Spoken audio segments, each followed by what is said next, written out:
The ballroom smelled like polished brass and espresso. Naraya Holt moved quickly, adjusting the final tray of rose-shaped croissants on the linen-covered table.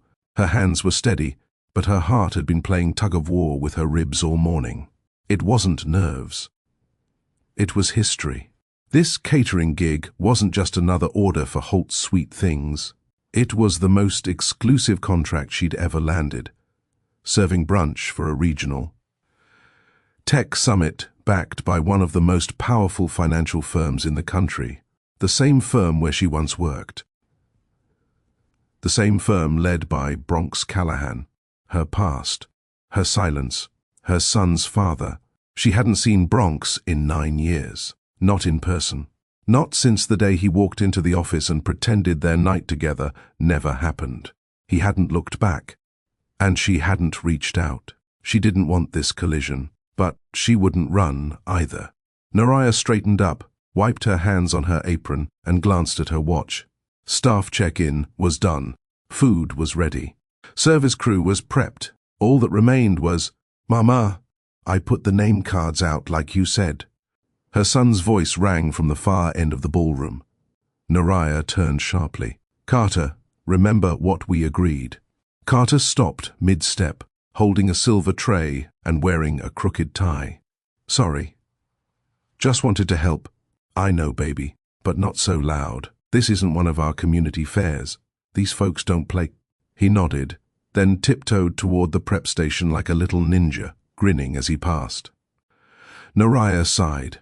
She hadn't wanted to bring him, but Alicia, her best friend and bakery manager, had the flu. Carter had begged to tag along. "I'll be quiet, I promise. I'll wear church shoes. I won't even touch the fruit tarts." She had said yes, not because she didn't have other options, but because Carter never asked to be part of anything loud. And something about this day felt bigger than just catering. Maybe, on some level, she knew. The ballroom doors opened. A wave of navy suits and leather shoes poured in. Handshakes, laughs, phones raised, Rolexes flashed. Then, he walked in. Bronx Callahan. Tall, exact, controlled. Time hadn't aged him, it had sharpened him. His jawline could still cut silence. His posture hadn't bent an inch. And those eyes, piercing, storm grey, scanning the room like he still owned everything in it. He didn't see her. Not yet. She didn't want to move. She didn't want to breathe. Bronx's attention was already shifting. He whispered something to a woman in a grey skirt suit, probably his current assistant. He adjusted his cufflinks and, "Oops, I dropped one." Carter's voice again. She turned too late. Carter was standing at the main refreshment table, trying to pick up a cookie he had, dropped, unaware of anything but his mission to return it to its rightful place. Bronx turned too. Their eyes met, not Naraya's. Carter's, and Bronx froze. Naraya's lungs collapsed. His face didn't change right away. It was as if he were doing a mental calculation, matching eyes, shape, skin tone, hair texture, age. Then, his head lifted. He saw her, their eyes locked. A beat passed, another. Then he moved forward, slow, deliberate, like a man walking into a storm he never expected. "Naraya," he said, voice low, firm. She straightened, meeting him squarely. "Mr. Callahan." He didn't blink. "Who is he?" Her throat tightened. "My son." He clenched his jaw. "Is he mine?" Carter looked between them, sensing the tension. "What's going on, Mama?" Naraya knelt in front of him, her voice soft but steady. "Can you wait in the car for a bit, sweetheart? Take your book. I'll finish up here and join you soon." Carter hesitated, then nodded and obeyed. No questions, no drama. Bronx watched every second. Once Carter was gone, Naraya turned back to the man who had once shattered, her spirit with a single sentence, "Let's keep things professional." "Yes," she said simply. "He's yours." The words hung in the air like thunder that refused to break. Bronx didn't yell, didn't accuse, didn't react. not in the way she once braced herself to expect. Instead, he turned and walked out of the ballroom. No goodbye, no demand, no explosion. Just gone. The rest of the brunch passed in a blur. Naraya didn't flinch when people tried to make small talk. She didn't respond to the compliments about her pastries. She kept her composure until the last guest left. She didn't tell Carter what happened. That night, after she tucked him in, she sat at the kitchen table with a cup of untouched tea. Her mind spun, looping between panic and relief. Was he going to file something? Try to take Carter away? Demand a DNA test? Or worse, disappear again and leave Carter wondering forever? Her phone didn't ring. No messages came through. By midnight, she let herself cry, quietly, privately as always. The next morning, the doorbell rang. Naraya opened the door and found a man in a black suit holding a sealed envelope. He handed it to her without a word and walked away. She opened it, expecting court papers. It was a letter. I was 24 when I lost my father. That pain never left me. I never wanted to be one of those men who left a child behind. I became one anyway. Let me fix this. Please. I need time to figure out what this means. But I won't run. I won't deny him. Let's talk. Bronx. Naraya stared at the words. Her hands trembled. She didn't know what this was. But it wasn't silence. And that was new. The snow fell in slow, wet flakes that December night, coating the sidewalks in a silvery mess. Naraya Holt pulled her coat tighter as she stepped into the Callahan and Steele building. The glass doors whooshed closed behind her, locking out the cold but not the exhaustion in her bones. It was 9:27 p.m. Most of the firm had cleared out by 6. But Bronx Callahan was still in his office, and she was still at her desk, because when the CEO stayed late, so did she. That was the rule. Unspoken but absolute. She didn't complain. Not out loud. Not ever. She had worked hard to get this job. Harder to keep it. And harder still not to feel anything when Bronx passed by her desk with those grey eyes and a voice that never quite raised itself, yet always held weight. He was brilliant, demanding, rigid, but never cruel. He didn't flirt, didn't joke, didn't linger. But sometimes he looked, and sometimes Naraya looked back. She wasn't naive. She knew the kind of man he was. Sharp-edged, emotionally unavailable, married to the game. But that night felt different.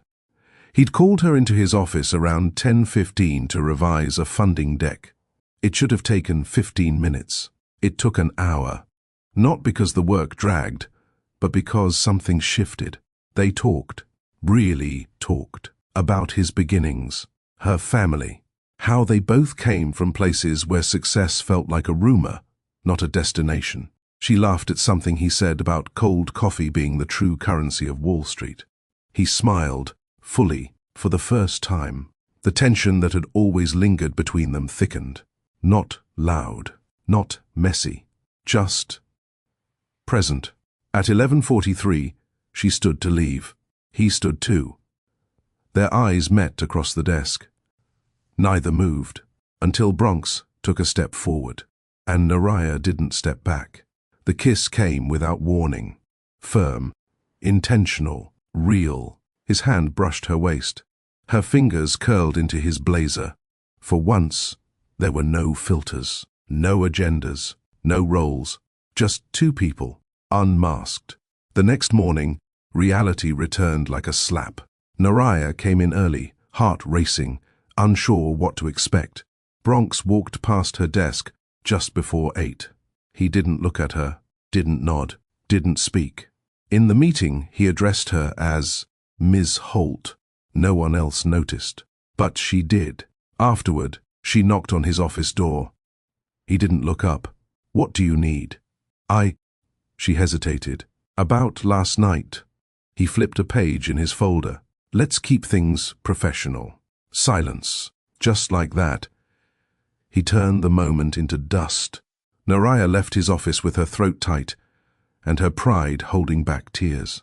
She didn't say another word to him that day, or the next. By Friday, she had updated her resume.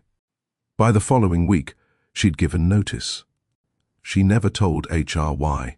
She didn't even collect her last bonus.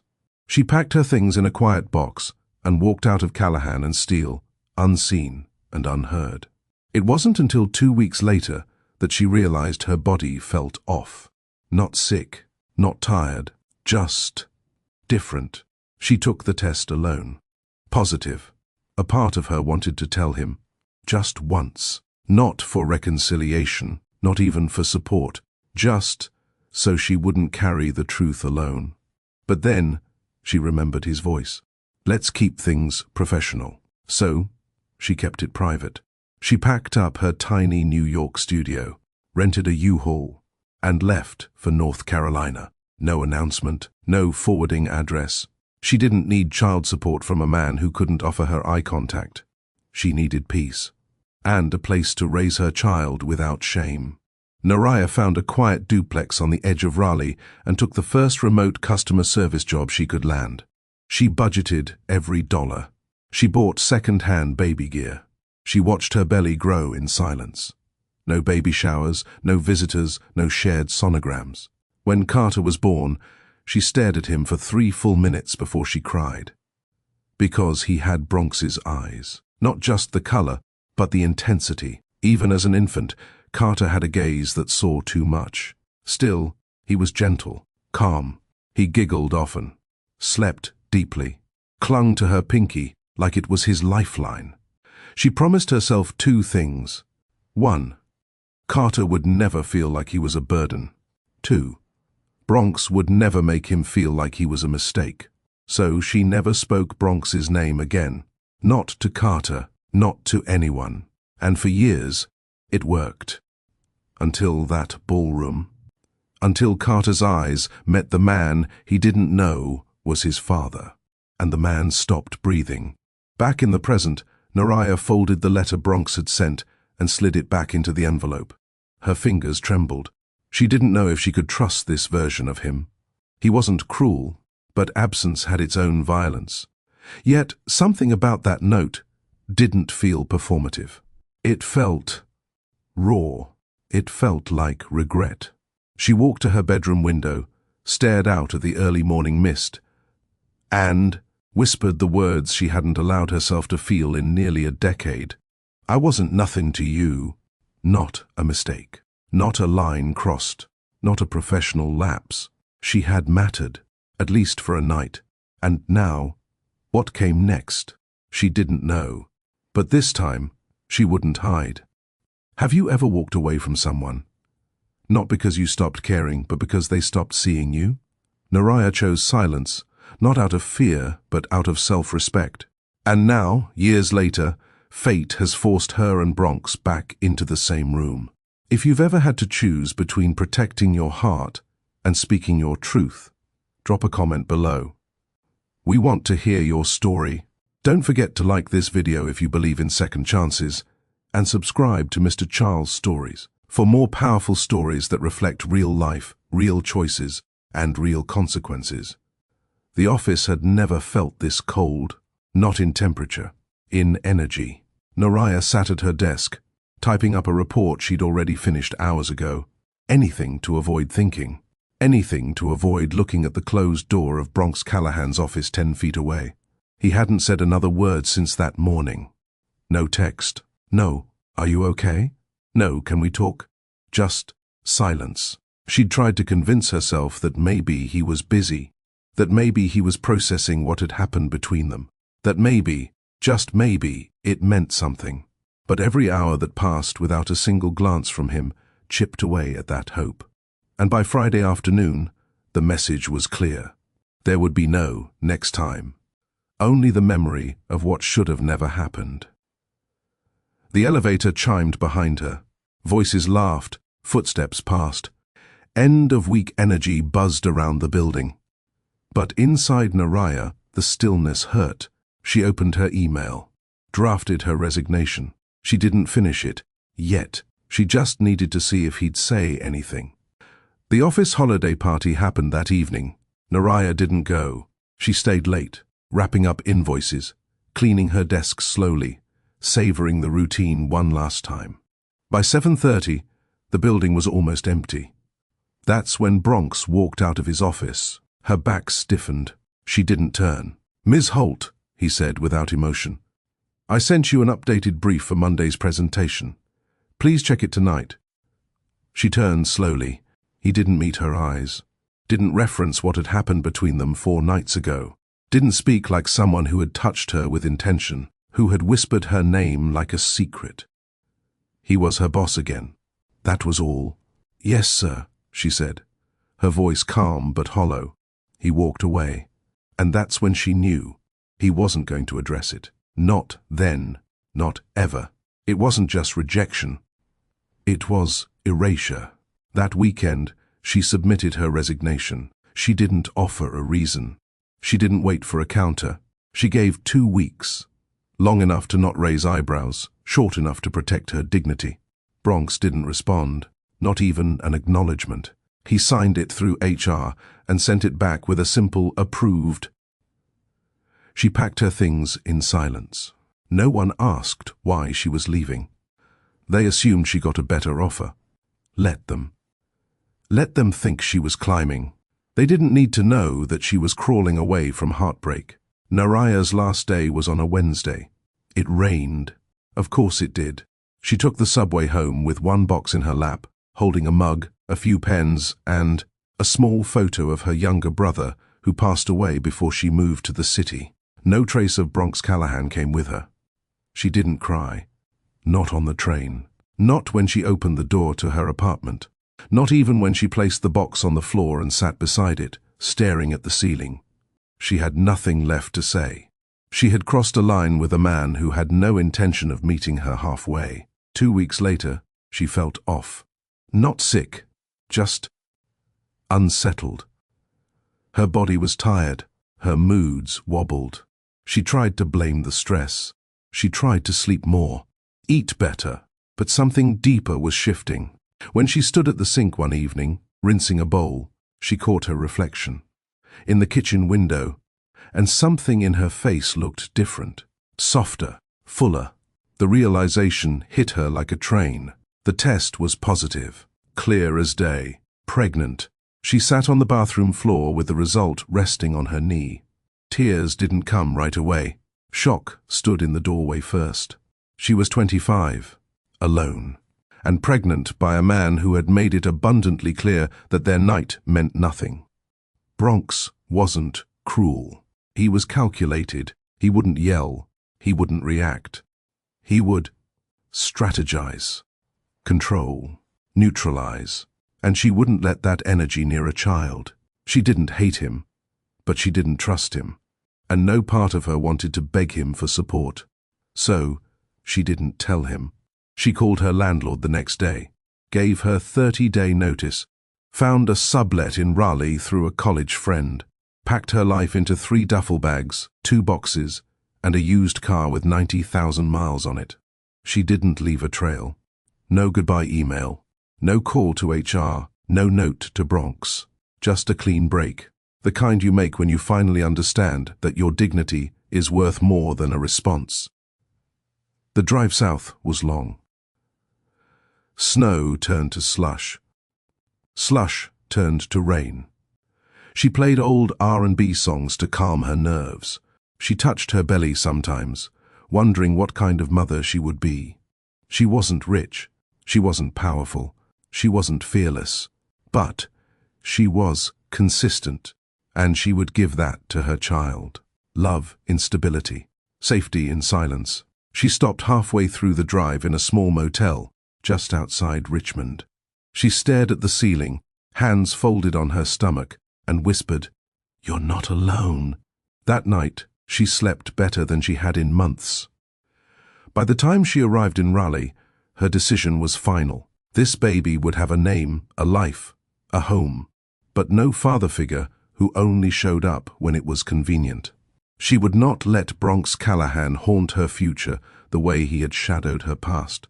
She would move forward, on her own terms, The Raleigh duplex wasn't much, a single-bedroom unit with scuffed floors, faded green blinds, and a creaky front porch. But the windows opened easily, and the kitchen had decent light. It was enough to start over. Naraya signed the lease with hands still trembling from morning sickness. She paid the deposit with what was left of her New York savings and told herself not to look back. The landlord, Mrs. Sims, was an older widow with a kind face and a stern voice. She didn't ask many questions, which Naraya appreciated. She simply handed over the keys and said, "You look like someone who needs peace. This place gives you that, if you let it." Naraya smiled weakly and nodded. She hadn't come to Raleigh looking for miracles. She came for stillness. Her first job wasn't glamorous. She answered customer service calls for a retail chain from her laptop in the living room. The hours were long and the pay was modest, but it was stable. And for Naraya, stability had become the dream. She kept to herself. No parties, no brunches, no online posts about the baby growing inside her. Just quiet. Some nights she stared at her ceiling fan, wondering if she'd made the right choice. She missed her old life, the rhythm of the office, the challenge of coordinating executive chaos, the feeling of being seen, even if it was only through the eyes of a man who ultimately chose to forget her. But then she'd feel the small kick in her belly. And she knew she hadn't lost everything. She had gained something worth more than anything Bronx Callahan could have given her. She had gained purpose. By the time her due date approached, she had saved just enough to afford a natural birth center. It wasn't fancy, but it was clean and supportive. She didn't invite anyone into the room. Not friends, not Mrs. Sims, not old co-workers. This was her moment, her crossing. When the nurse handed her the baby and said, "He's healthy," Naraya cried for the first time in months. The boy was perfect. He didn't scream, just blinked at her with deep grey eyes that immediately reminded her of the one man she swore never to mention. Still, she smiled, because while Bronx may have given this child his gaze, everything else Naraya would give with open arms. She named him Carter Holt. No middle name, no hyphens, no trace of the past. Just his, just hers. The first year wasn't easy. She worked early mornings and late nights, while Carter napped in a second-hand bassinet. She baked small cakes on weekends to sell at church events and farmers' markets. At first, just to stretch income. But then, something happened. People noticed her work. A local pastor ordered cupcakes for a fundraiser. A couple asked her to bake for their anniversary. Soon, she had a small folder full of receipts and orders, and something that resembled momentum. Holt's Sweet Things became her next quiet triumph. No investors, no headlines, just cinnamon rolls and word of mouth. Just a woman choosing not to drown. She never spoke Bronx's name aloud. She never told Carter about him either. When he asked why he didn't have a dad like the other boys at daycare, she gave him the only truth she could manage. "Some people aren't ready to love loud, baby, but I love you all the way." And Carter would nod, satisfied, because he had her, and she always showed up. Still, Bronx lingered in the background of her thoughts. She'd see him on business headlines sometimes. Callahan's new merger breaks records. The empire of steel expands. His suits were always perfect. His posture still unshaken. He looked the same. She wondered if he ever thought of her, or if he even knew what he lost. Years passed, and while she didn't forget, she refused to freeze in the past. She grew, Carter grew, and the quiet house on Glenwood Avenue became a place of love, peace, and warm bread. She no longer felt haunted. Until that one email, the one inviting her company, now a licensed small business, to cater for a private investor brunch hosted by a major financial firm. She almost deleted it, but she paused when she saw the client name, Callahan and Steel Holdings. Her stomach didn't drop. Her hands didn't shake. She just sat still for a moment, remembering everything she had survived. And then she whispered to herself, "We don't run anymore." She clicked. Except The days leading up to the summit moved quickly. Naraya double-checked every order, recipe, and delivery detail for the brunch. Her small kitchen buzzed with energy. Flour dust in the air, timers going off, cake boxes stacked like bricks. It wasn't chaos. It was controlled pressure, just the way she liked it. Still, under the checklist and prep notes, something sat quietly in her chest. She hadn't said his name out loud in nearly a decade, but now it hovered over her like steam from a pot. Bronx. Would he recognize her? Would he even remember? That thought made her pause. He had walked away from her like a boardroom decision. Cold, unapologetic, final. She didn't want to see him. But this time, she wouldn't hide either. She had faced labor alone, faced growth alone, faced silence, rent, and heartbreak alone. She had nothing left to prove. By Friday morning, she and Alicia were loading trays into the van. Alicia's flu had passed, and she was back on her feet, though still moving slower than usual. "Girl, are you sure you want to handle this one?" she asked, wrapping a tray of citrus tarts. "We can still send backup." Naraya shook her head. "I didn't come this far to flinch at a name on a building." Alicia nodded, lips tight. "I get it, but if he comes near you with anything less than regret, I will tip this whole tray of lemon bars on his IE 5000 shoes." Naraya smiled faintly. "Let's just get through the day." They arrived early. The ballroom was a portrait of polished excess, high ceilings, gold trim, white orchids everywhere. The event planner gave them the layout and left them to set up. It was just like any other high-end gig. Except it wasn't. At 10:40 a.m., Naraya's hands were steady as she placed the final garnish on the berry platter. But her mind was drifting. He could walk through that door at any minute. Or maybe he wouldn't show at all. Maybe this was all just business, and she was nothing more than a name on a catering invoice. She wouldn't cry over that. She refused. At 10:46 a.m., the ballroom doors opened. People trickled in. First a few assistants, then mid-level execs, then camera crews. And finally, he walked in. Bronx Callahan, 9 years older, but still composed, still calculated, still in control. He wore a charcoal suit that fit like it was tailored yesterday. His walk was the same, measured, deliberate. He moved through the crowd like gravity belonged to him. Naraya didn't stop what she was doing, didn't blink, didn't hide. He hadn't seen her yet. But then, a small sound, a laugh. "Carter." She turned sharply. He'd been helping unload water bottles. Now, he stood near the fruit display with a half-eaten cookie. "Carter," she called softly. Too late. Bronx turned. His eyes landed on Carter first, then traveled, slowly, deliberately, to Naraya, and stopped. Everything around her faded. The hum of conversation dulled. His face remained unreadable, but his eyes didn't look away.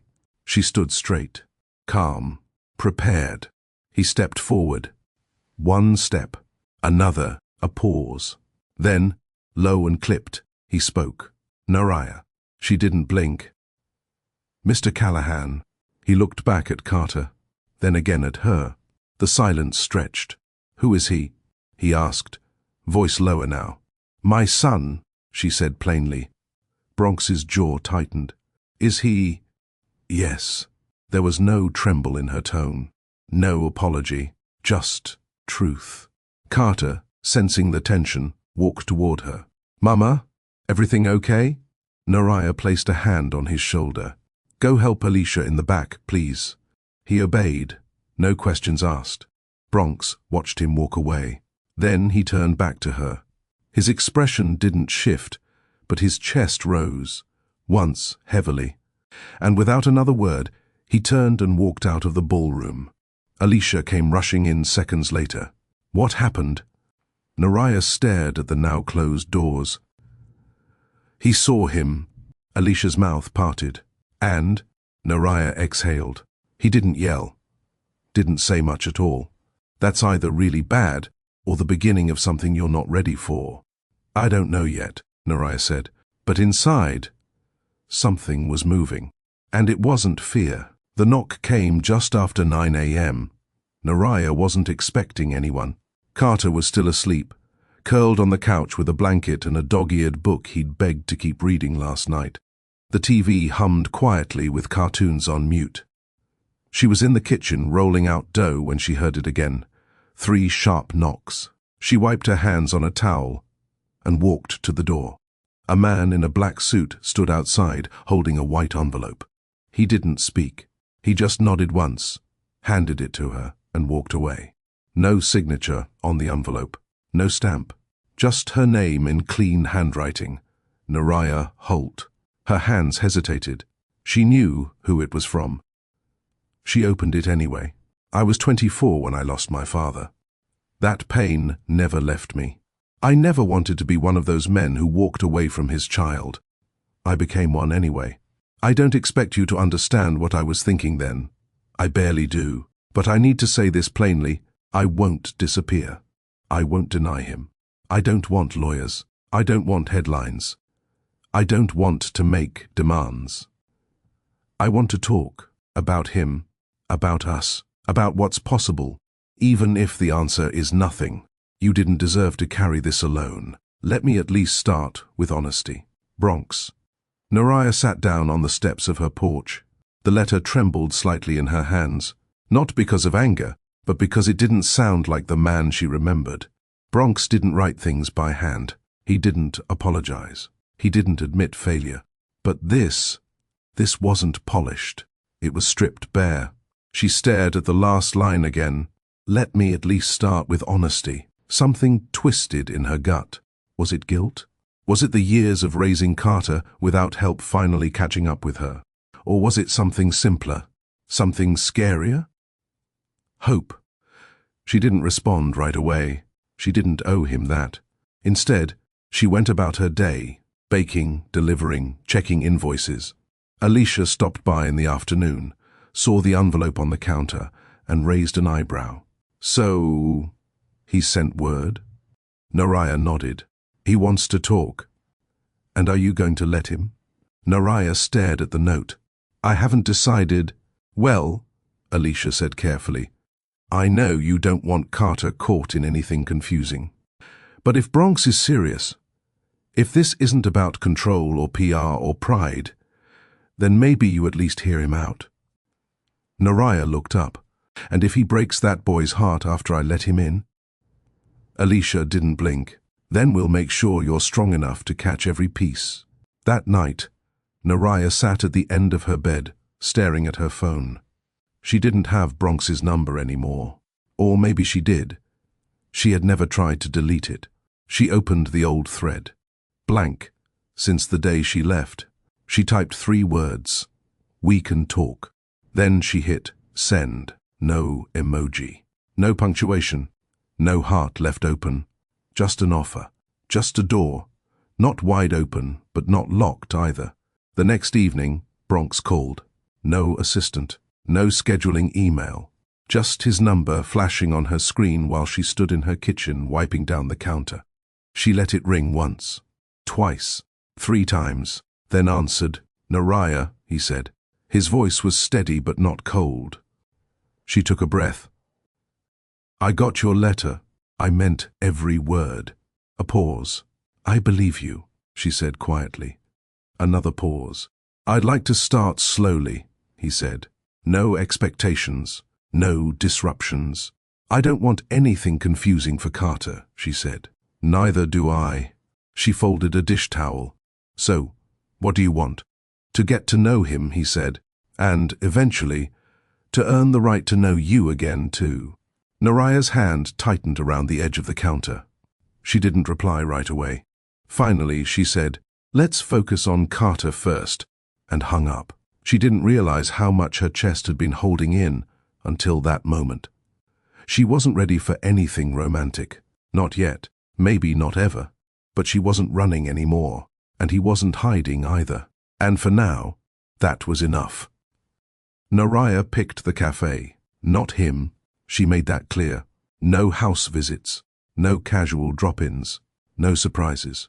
If Bronx Callahan wanted to begin showing up, he would do it on neutral ground, under her conditions. So she chose a spot downtown, quiet, tucked into the corner of an old brick row. The kind of place where regulars knew to mind their business and newcomers minded their tone. She got there 15 minutes early. That was her habit. Control what you can. She wore jeans, a soft green sweater, and no makeup. She wasn't dressing to impress. She wasn't here for him. She was here for clarity. At exactly 12 p.m., he walked in. No security, no suit jacket, just Bronx, in a plain white button-down and dark slacks. Simple, clean, respectful. He found her without hesitation. "Hi," he said, stopping at her table. "Sit," she replied, motioning to the chair across from her. He did. No handshake, no smiles, just quiet. And that was fine. The server came. They both ordered coffee. No food. "I appreciate you meeting me," he began. Naraya raised a hand gently. "Let's skip the opening pleasantries. This isn't about comfort. It's about Carter." Bronx nodded. Understood. You don't get to drop into his life with gifts and letters and expect a connection. He's not a project. "I know that." She kept her tone even. "I need to know your intentions. Clear, upfront. No corporate lingo, no chess moves." Bronx leaned forward. "I want to be part of his life. I want him to know who I am, not the image. Me. Whatever that means, whatever it takes." "That's vague," she replied. "I know, because I don't fully know how to do this yet, but I'm willing to follow your lead."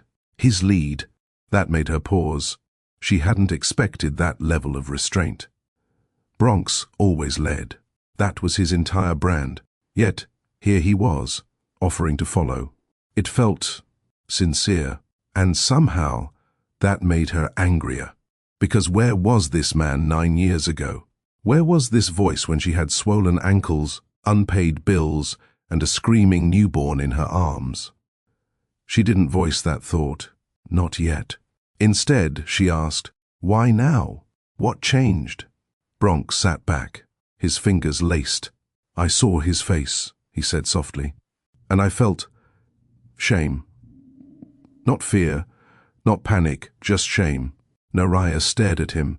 "That's not enough." He nodded again. "I agree." She leaned in. "So, here's what's going to happen." Bronx straightened. "You can write to him," she said. "Small letters. No big gestures. No false promises. I'll read them first. If I feel they're safe and steady, I'll share them with him." He didn't interrupt. "Eventually, if he expresses curiosity, we'll arrange short meetings, public places, structured time." "Agreed," he said. "You don't get to rewrite history," she added. "You don't get points for showing up now." "I don't want points," he said. "I just want to stop being a ghost." The silence between them settled like a stone. Then Naraya said something she didn't expect to say. "You're lucky he looks like you." Bronx raised an eyebrow. "Because I could never forget." He didn't respond, didn't deflect. He just sat in that truth, letting it sting. They parted outside the cafe. No hug, no handshake, just a nod. Bronx walked one way, Naraya the other, but something unspoken shifted. Not trust, not forgiveness, but permission. The first step. The first letter arrived in a simple envelope. No logo, no return address. Just Carter's name written in neat, careful handwriting. Naraya opened it first as agreed. It was short, not flowery, not manipulative, just human. "Hi, Carter. My name is Bronx. I know that's a strange name, and I bet you're wondering why I'm writing you. The truth is, I've missed a lot of years I can't get back.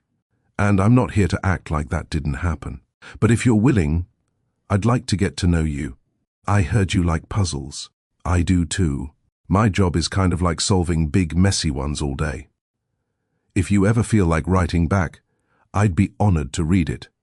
Bronx. Naraya stared at it for a long time before folding it and placing it on Carter's bookshelf. She didn't mention it that evening.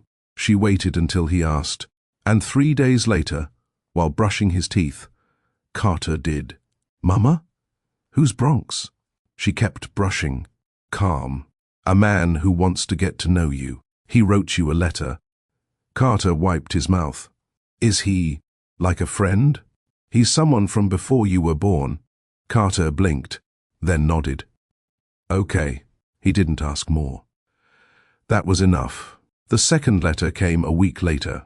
Bronx wrote about chess, said he used to play in college, then lost interest because business became his new board. He wrote about how losing didn't always mean you were weak. Sometimes it meant you were learning. Naraya read it twice. This one felt honest, and when Carter saw it sitting on his desk, he picked it up without prompting. He read it slowly, then asked, "Do you think Bronx knows how to make lemon cake?" Naraya smiled faintly. "Not a chance." Carter grinned. "Good. That means you're still better." The third letter had a photo inside. It was old. Bronx at about 9 years old, wearing a wrinkled t-shirt, holding a toy plane.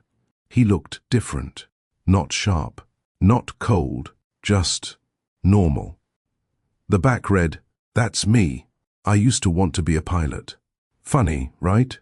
Carter taped the picture to the inside of his closet. Didn't say much. But Naraya noticed how often he opened that door just to look. Through it all, Bronx didn't press. He didn't ask for visits, didn't mention fatherhood, didn't try to claim a role. He simply wrote. Each letter showed a little more softness, a little more truth. Naraya didn't tell him what to say. She didn't filter his tone. She only watched, observed, measured his presence by consistency, not effort. And Bronx, for once, didn't flinch at the slow pace. One evening, Carter stood in the kitchen stirring pancake batter. He looked up and asked, "Mama, do you think Bronx ever wanted kids?" Naraya paused. "I'm not sure. Maybe he didn't know he wanted one until it happened." She nodded slowly. "Maybe." Carter tapped the spoon on the side of the bowl. "I don't think he's scary." "Me neither." Then Carter added, "But he's still kinda weird." Naraya laughed, and something inside her lightened. That weekend, Carter wrote a note back. Naraya didn't look over his shoulder. When he sealed the envelope, he asked, "Can you send this to him?" She nodded. "Of course." He handed it over with both hands, like it meant something. Naraya didn't read it. She didn't need to. Trust, once broken, wasn't easily restored. But it could be rebuilt, in small, quiet bricks. And for the first time in years, something in her spirit whispered, "Let it begin." The community center was neutral ground. No reporters, no cameras, no questions. Just a space where people came to play chess, read quietly, or volunteer on Saturday mornings. It wasn't flashy. It didn't smell like politics or power. That's why Naraya chose it. She sat on the bench outside with a thermos in hand, watching the breeze stir the flag by the front steps. Carter was inside with a friend from school. They were building Lego bridges in one of the supervised rooms. He had no idea Bronx was coming today. Naraya didn't want this first meeting to feel staged. No speeches, no drama, just a moment.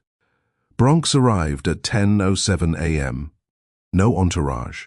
No car with tinted windows, just him in jeans, sneakers, and a navy jacket zipped halfway up. He approached slowly. "Hi." She looked up and nodded. "You're on time. I planned to be early, parked down the block." There was a pause. Then she asked, "You sure you want to do this?" "I wouldn't be here if I wasn't." She gestured toward the building. "They're just inside." Bronx followed her in. Inside the center, the noise was soft but constant. Kids chatting, papers rustling, the occasional buzz of a vending machine. Naraya led him to a glass window where Carter sat, his back turned completely, focused on constructing something with red and white blocks. "He's always been good with his hands," she said softly. Even as a baby, he liked stacking things. Bronx didn't speak. He just watched. Carter laughed at something his friend said and nodded, pushing two pieces together. Bronx blinked slowly. Naraya glanced at him. You okay? I thought I'd be ready, he said quietly. But nothing prepares you for seeing your own face on someone else. She folded her arms. He's more than your reflection. I know. There was a pause. Then she asked, You want to go in? Bronx took a breath. Yes, but only if he wants me there. I'll ask him.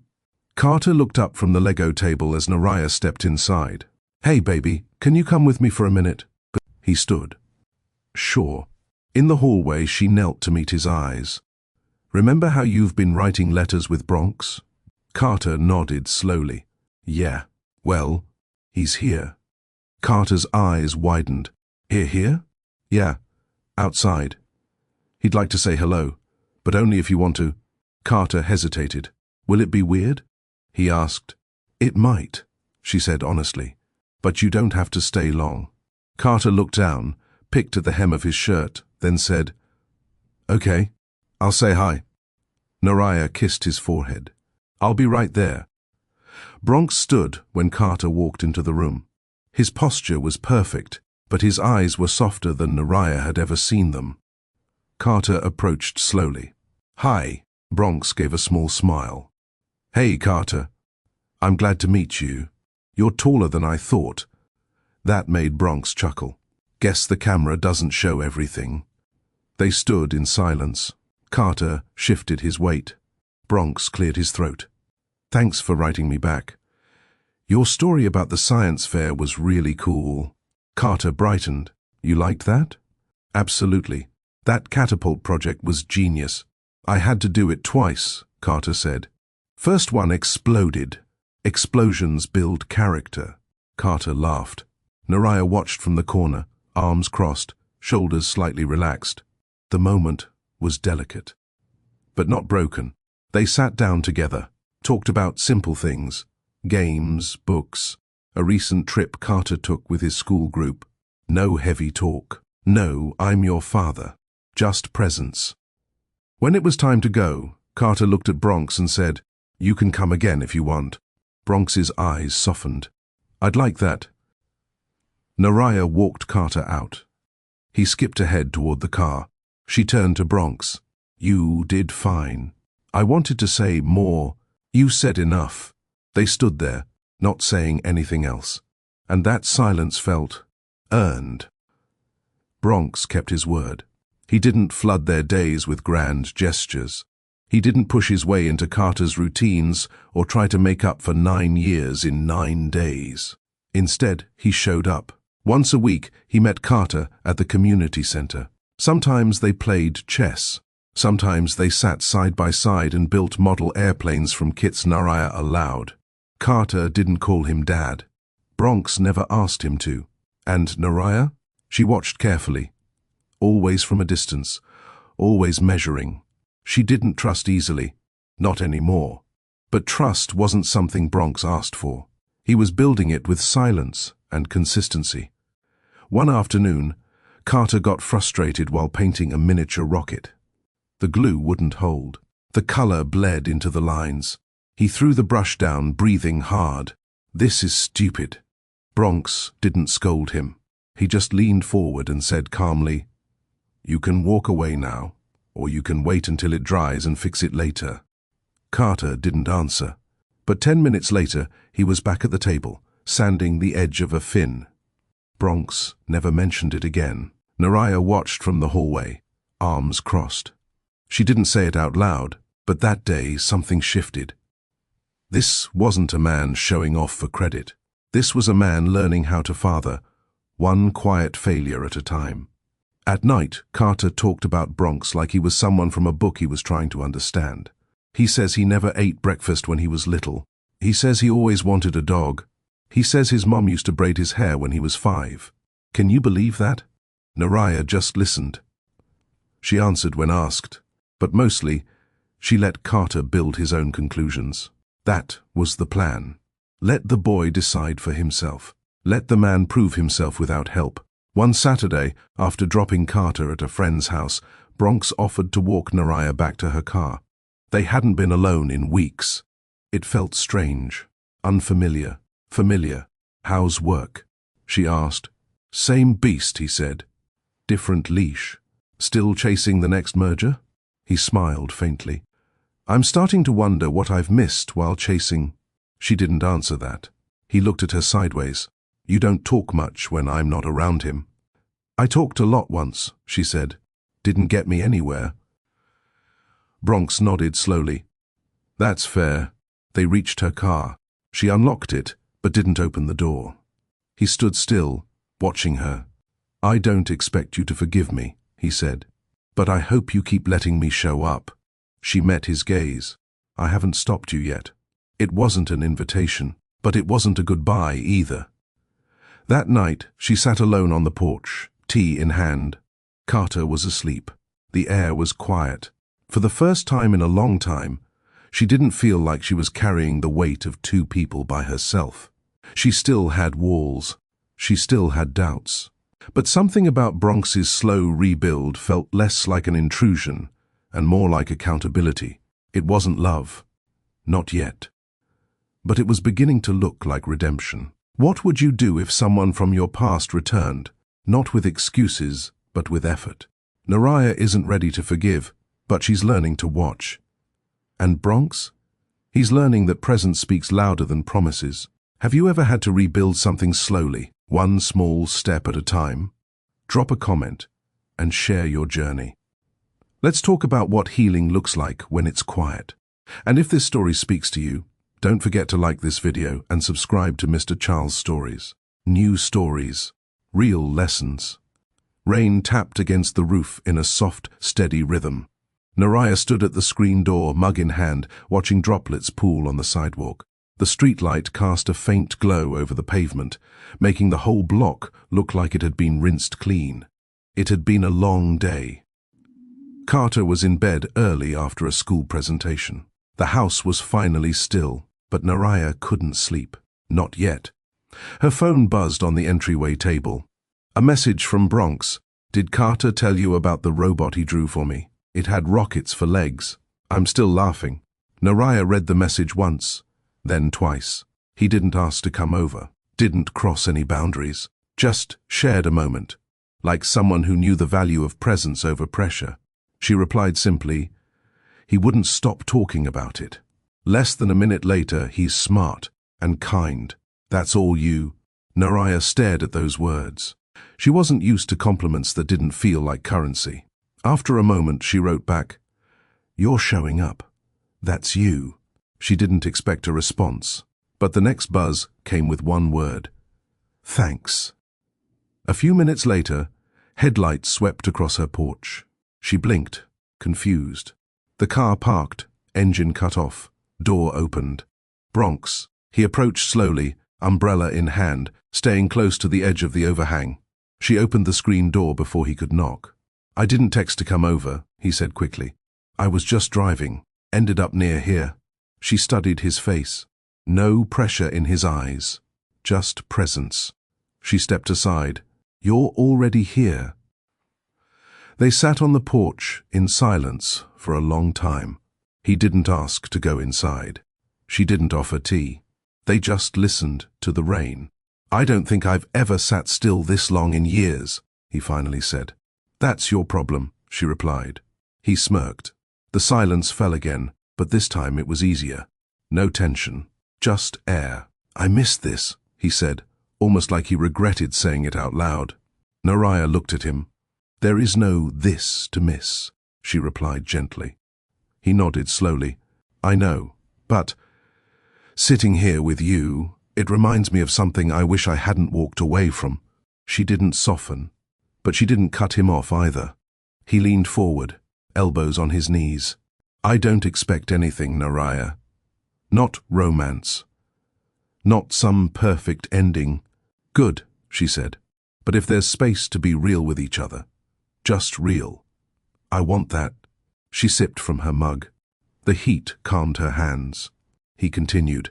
I used to think strength meant making decisions fast, moving on, getting ahead. She raised an eyebrow. And now? Now I think strength is being willing to sit in the damage you caused and still stay. That hit her differently, because for years, Bronx had been the absence that haunted every room. The memory she edited out of every bedtime story. But this version of him, he stayed, in silence, in presence, without reaching too far, without trying to fix everything. It was unfamiliar, and strangely, safe. When the rain slowed, he stood. I should head out. She nodded. Probably. He didn't lean in, didn't ask for more. But just before he stepped off the porch, he turned and said, "Thank you." For what? For still having a door. After he left, Naraya stayed outside a little longer. Her fingers traced the rim of the mug. She didn't love him. Not yet. But tonight, she didn't resent him either. And that was more progress than either of them had expected. The scent of vanilla and warm batter filled the kitchen. Carter sat at the table mixing pancake batter with exaggerated seriousness. "I want them golden this time, not brown like last week." Naraya smirked as she flipped one on the griddle. "Last week's were golden. You just like being picky." "Details matter," he said, mimicking a phrase she once told him when frosting cakes. Outside, a car door shut. She glanced at the clock. 9:58 a.m., right on time. Carter followed her gaze toward the window. "Is that Bronx?" "Looks like it." He jumped from his chair, wiped his hands on a towel, and ran to the door. Naraya stayed in the kitchen, her pulse ticking slightly faster. She wasn't nervous, but she wasn't entirely still either. Bronx entered with a quiet knock and a half smile. Carter pulled him in by the sleeve. "We're making pancakes. Mama says mine might be better than hers this time." Bronx raised an eyebrow at Naraya. "That's a bold claim." "I didn't say that," she replied, plating the next batch. "He twisted my words." Bronx chuckled, then looked around. "This place is warm." Naraya glanced up, surprised by the choice of word. He wasn't talking about the temperature. Carter led him to the table, pulling out a chair. "You can sit here, but don't eat too many. We still need to taste test." Bronx obeyed with ease, letting Carter take the lead. It was subtle, but Naraya noticed. He didn't dominate space the way he used to. He listened, waited. Carter poured orange juice with pride, spilling only a little.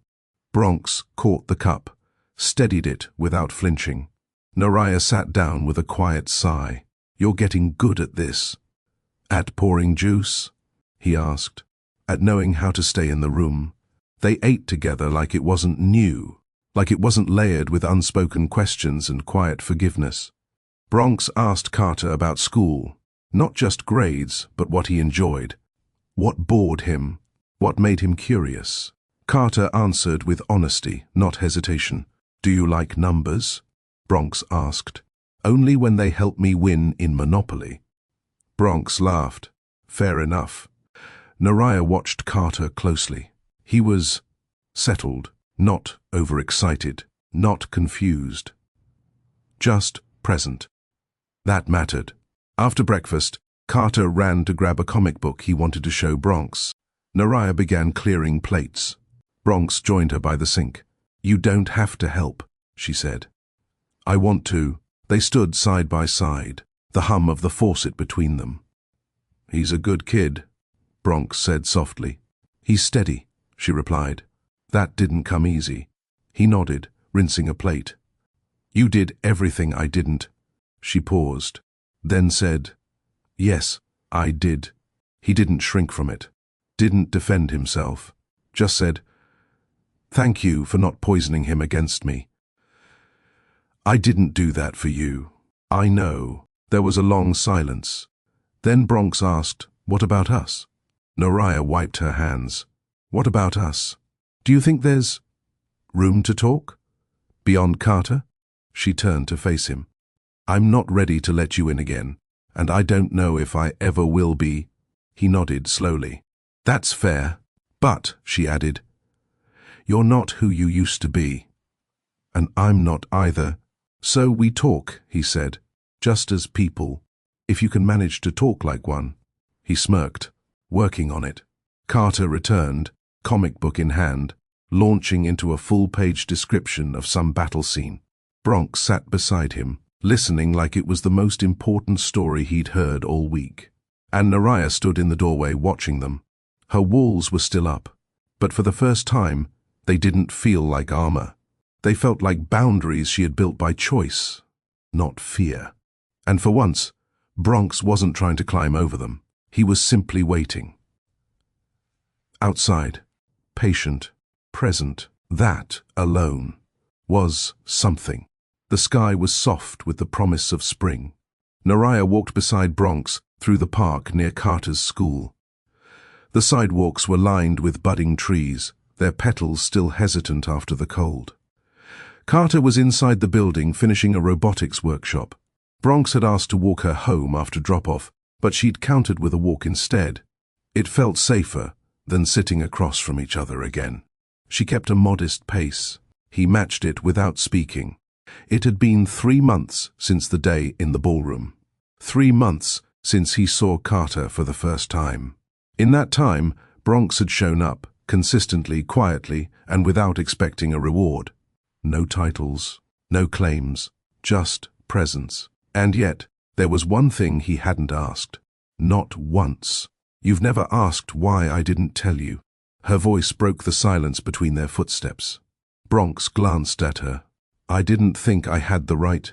"You didn't," she said flatly. "But I thought you would anyway." He stopped walking. She stopped, too. The path stretched empty on both sides. "I've thought about it," he said. She raised an eyebrow. And I figured the answer would hurt more than the silence. Naraya folded her arms. "You were right. It does." Bronx stayed quiet. So she continued, her voice calm but honest. "I didn't tell you because I knew you would have done the right thing for yourself, not for him." He blinked, absorbing that. "You would have taken control, sent lawyers, signed checks, built an image, claimed your legacy." Bronx looked down. "And Carter isn't a legacy," she said. "He's a child. He didn't need your name. He needed someone who wouldn't look through him." "I see that now," he said. Naraya didn't soften. "I didn't want to raise a boy who thought he was part of a damage control strategy. I would have hurt him. You would have hollowed him," she said, without meaning to. Bronx looked up, his eyes steady. "You made the right call." That stopped her. He didn't argue, didn't make it about himself. And that was exactly why she finally said, "But you're not that man anymore." Bronx swallowed hard. "I'm trying not to be." They started walking again. This time, side by side, not guarded, not rushed, just walking. They reached the edge of the playground behind the school. Carter's workshop wasn't over for another 20 minutes.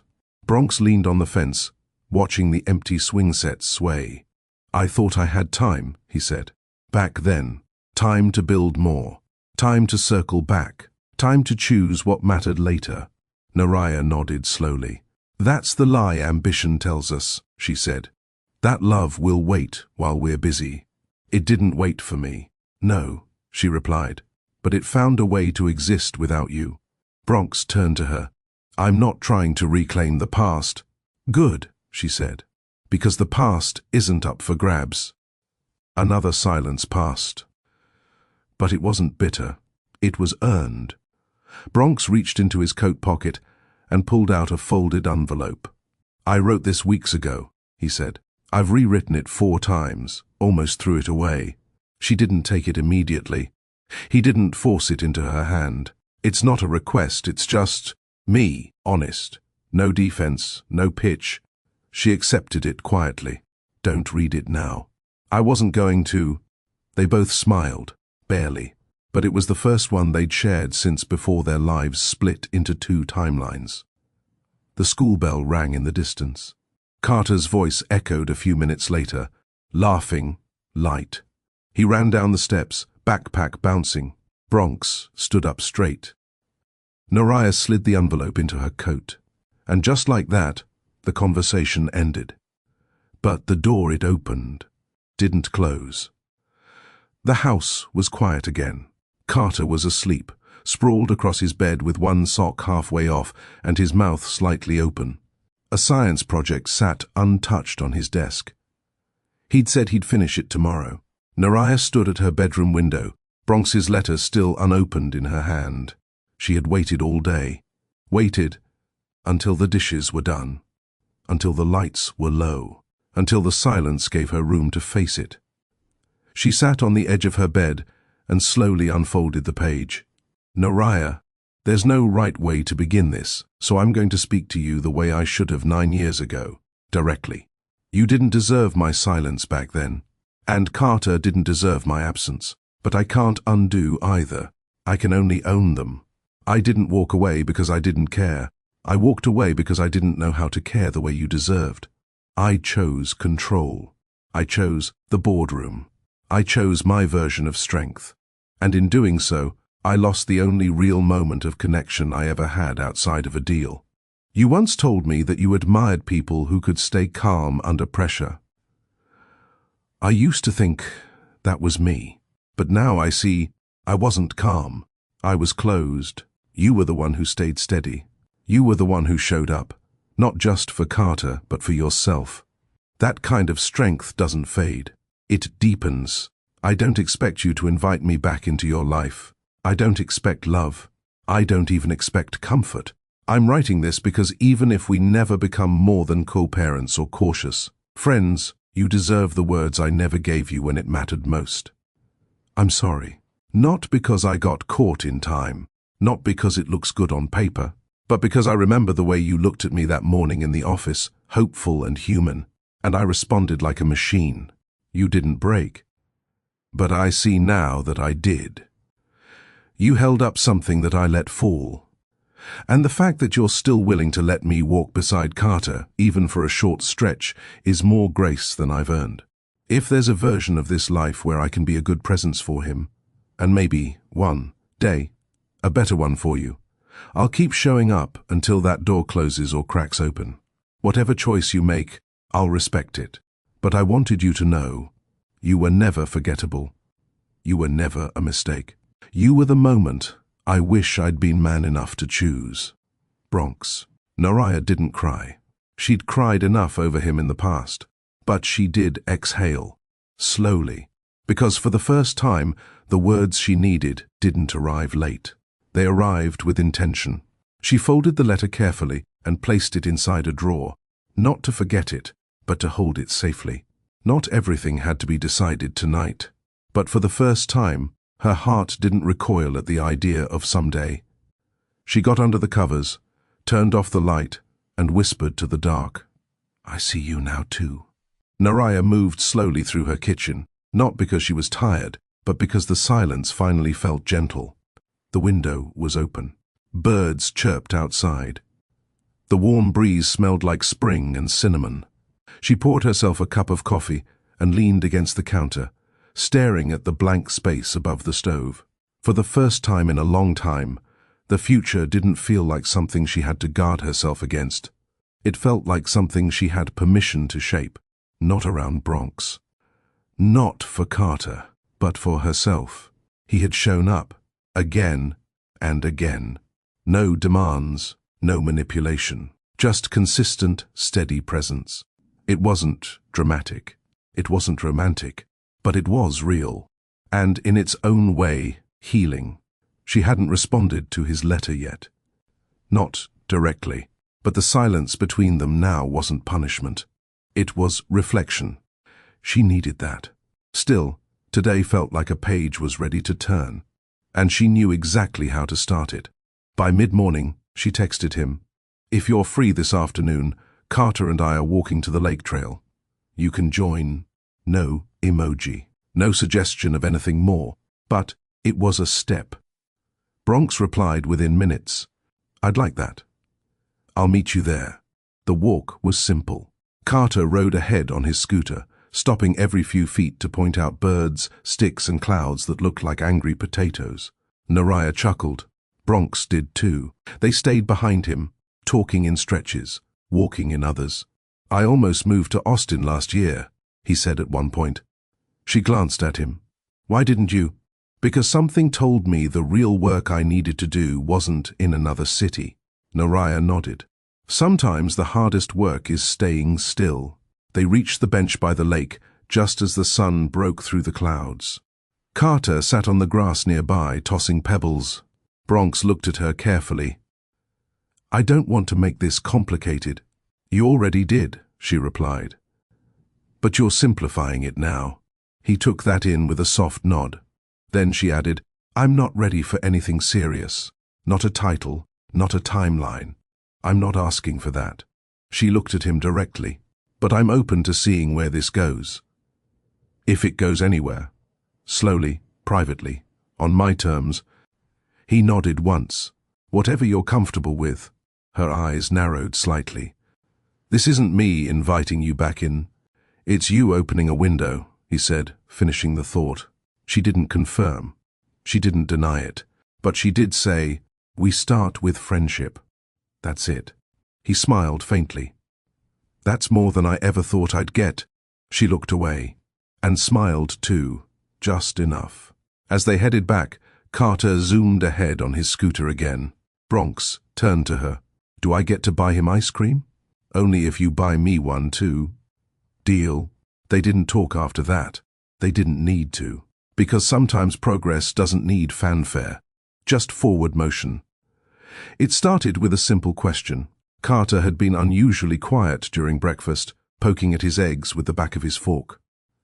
Naraya sipped her tea. Something on your mind? Carter looked up.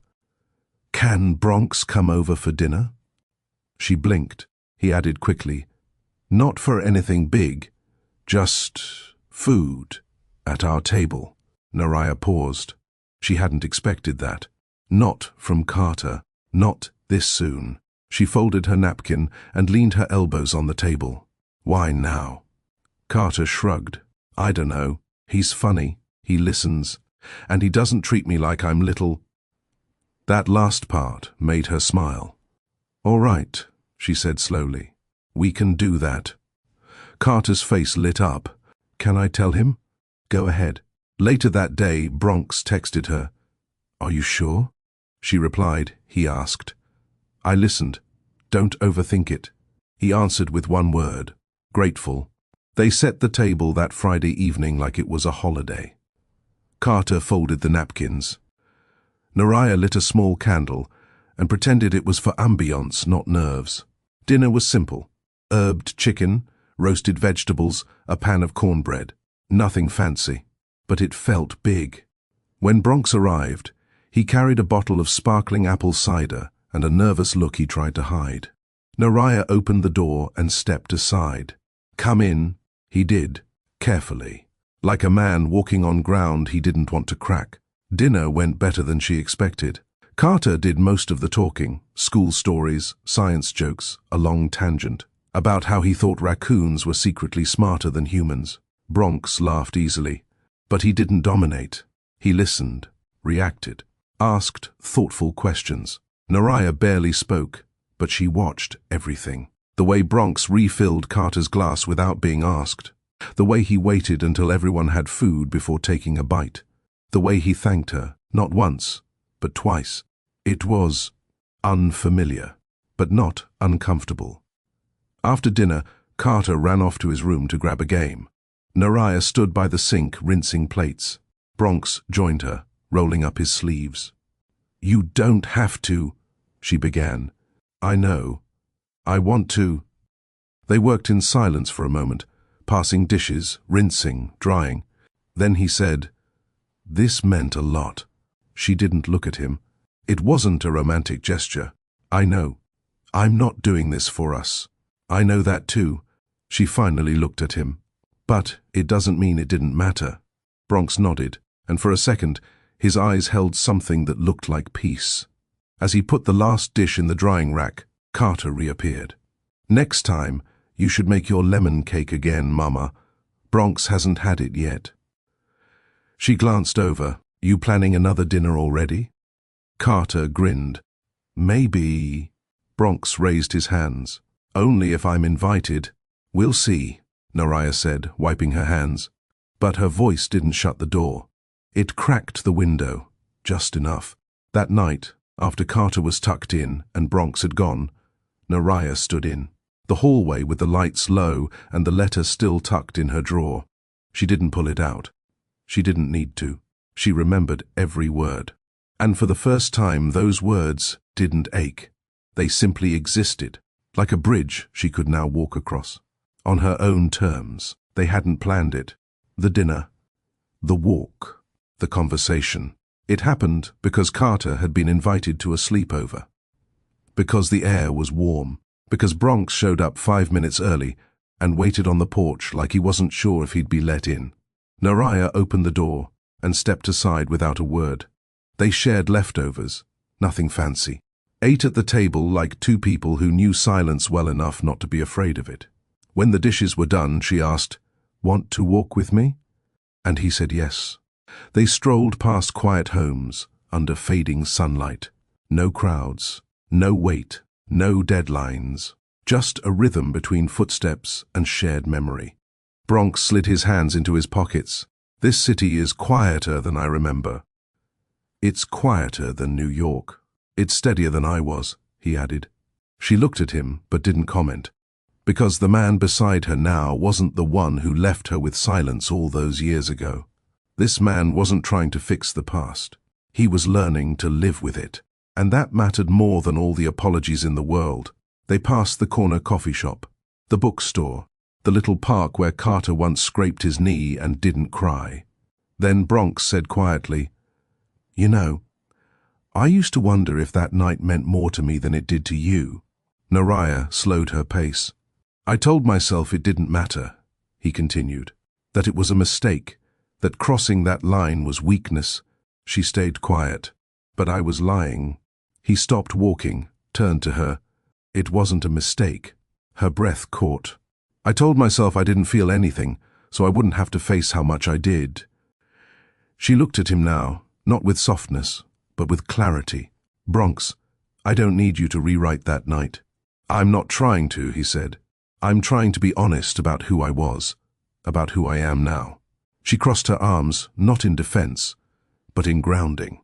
"It changed my life," she said, "not because of the moment, but because of the silence that followed it." "I know." "No, you don't," she said, eyes sharper now. "You don't know what it's like to carry someone alone, to tuck in a child whose face reminds you daily of someone who vanished." Bronx's jaw tightened, but he didn't argue. "And now you're here, trying, steady, better." She paused. "That doesn't erase the ache." "I'm not here to erase it," he said quietly. "I'm here to respect it." Naraya's arms loosened, because those were the words she didn't know she needed. They started walking again, slower this time. She didn't speak for several blocks. But when they reached her street, she said, "You're right." Bronx looked at her. "It wasn't a mistake," she said. "It was a moment. And some moments shape us whether we're ready or not." He nodded. "You left," she added. "But I lived." "And now?" he asked carefully. "I'm still living," she replied. "But I'm no longer doing it around your absence." He smiled faintly. "Does that mean there's space for me to keep walking beside you?" She stopped on her porch and met his gaze. "It means I'm not closing the door." She didn't invite him in, but she didn't need to, because this wasn't about rushing. It was about reclaiming pace, her pace, and for the first time, Bronx followed it without needing to lead. Naraya woke before the sun, not from restlessness, not from worry. Just peace. She made coffee, stood barefoot in the kitchen, and stared out the window as the early light stretched over the trees. Something about last night lingered, not his words, not even his presence, but the way she felt afterward, unshaken. She used to associate Bronx with absence. Now, for the first time, she didn't. That shift, small and quiet, felt like healing. She moved through the house, opening windows, letting the breeze in. Carter's room was still dark. He wouldn't be back until evening. She smiled at the quiet and began tidying up the hallway. There, at the back of the hallway closet, was a box she hadn't touched in years. A small grey box. Nothing special. She pulled it out and set it on the table. Inside were things Bronx had never touched. Photos of Carter as a baby, ultrasound prints, the hospital wristband, the onesie Carter wore home, yellow, faded, but still soft to the touch. Notes she'd written to herself during late-night feedings, dreams, fears, grocery lists, all of it from a life he never saw. She sifted through it slowly, one item at a time, one memory per breath. It wasn't sadness anymore. It was proof that she had lived, loved, survived, all without him, and that made her power feel visible. Later that day, Bronx texted her, "I'm dropping something off. No knock, just leaving it on the porch." She replied, "Okay, no need for more." She was past needing long explanations. 20 minutes later, she opened the door. A box sat on the porch. Inside, a neatly framed photo. It was the one Carter had sent him last week, a candid picture from a field trip, where Carter stood near a museum sculpture, laughing, shoulders thrown back. Bronx had printed it, framed it, and left a sticky note on the back. "You said I missed everything." "I know, but I want to start holding on to something, without needing to be in it." Naraya smiled. Because that gesture? That was exactly the kind of man Carter needed around. A man who didn't always insert himself. A man who could honor a life he didn't shape, but still respect it. That night, when Carter came home, Naraya handed him the frame. "He wanted you to have this." Carter smiled wide. "Can we put it on my desk?" "Anywhere you want." He set it beside his favorite books, then turned to her. "You think Bronx misses me when I'm not around?" Naraya nodded. "I think he finally understands what it means to—" Carter looked at the photo again. "He's not like other grown-ups." "No," she said. "He's learning how to be better." Naraya stood at the door later, watching the stars rise over her neighborhood. She didn't feel like the woman who used to shrink into silence. She didn't feel like a mother on the defense. She felt like herself, whole, rooted, and that made all the difference. The school was buzzing. Parents filled the hallways, weaving between classroom doors and colorful bulletin boards.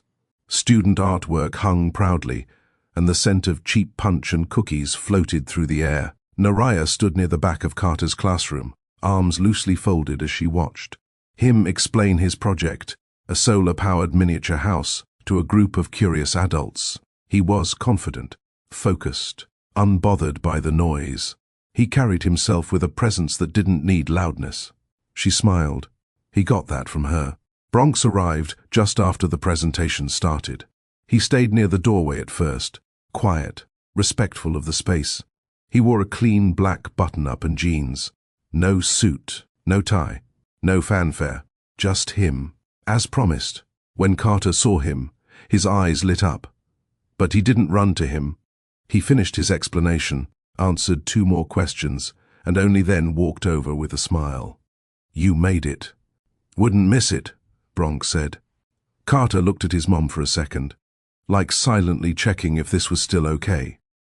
Naraya gave a small nod, and Carter relaxed. After the project showcase, the school hosted a small reception in the gym. Bronx walked beside them as they moved through the crowd. No one knew who he was. He wasn't the center of anything, and for once, it seemed like he preferred it that way.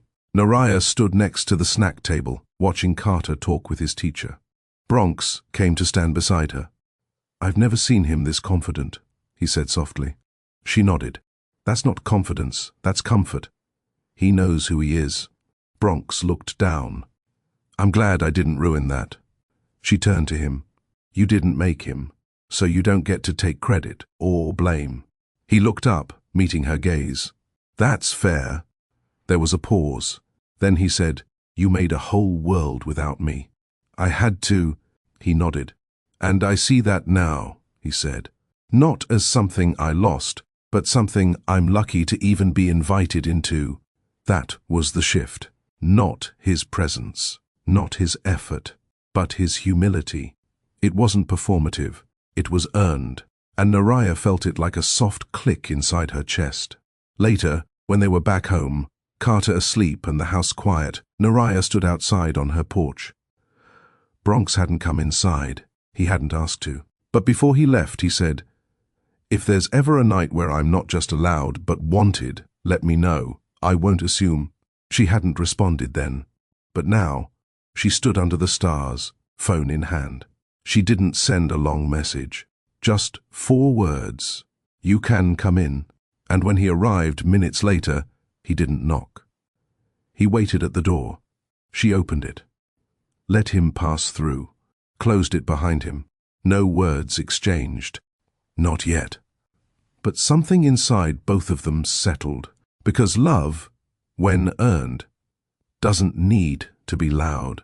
It just needs room. Life didn't change all at once. There was no dramatic announcement, no grand proposal, no headlines, no declarations, just small, quiet shifts. Bronx started coming by every Saturday morning, not just for Carter, but to sit at the table, drink coffee, ask how Naraya's week had been. Sometimes she answered, sometimes she didn't, and that was okay. Carter adjusted too. He never once called Bronx Dad, never had to, because what they built didn't need a label. It was built in shared projects, slow walks home from school, and how. Bronx showed up to every science fair without needing to be asked. One Sunday, Naraya opened the closet where she once stored all the things from her past, old letters, onesies, ultrasound prints, and finally moved them to a new box, not because she wanted to forget, but because those memories no longer haunted her. They'd become part of her strength, and now she was writing a new chapter, on her terms. Bronx sold one of his condos in New York. Quietly, he didn't announce it, but one night, while drying dishes beside her, he said, "There's no point in staying somewhere that doesn't feel like home anymore." She didn't ask what Raleigh meant to him. He didn't say it out loud, but they both knew. Months passed. Carter grew. Naraya's bakery doubled its orders, thanks to a local feature story and Bronx's silent network passing along her name without attaching his.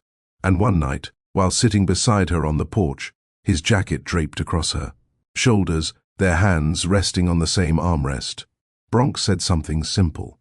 "I don't want to fix what we missed. I just want to be present for what's next."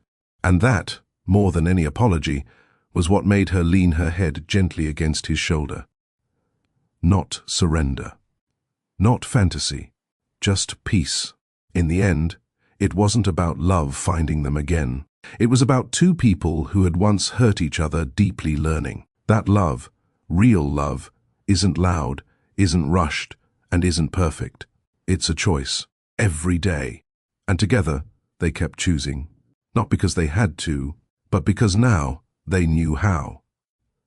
Some people run from responsibility. Others take years to realize what truly matters. Bronx didn't get it right the first time, but he showed up when it counted most. And Naraya? She didn't wait to be rescued. She built a life worth protecting. Have you ever had to heal from someone who came back different? Or rebuild trust on your own terms? Tell us your story in the comments. Your voice might help someone else find their strength. If this story moved you, if it reminded you that second chances should be earned, not expected, then like this video, share it with someone who needs it, and subscribe to Mr. Charles Stories. We tell stories that reflect your life, your lessons, and your heart.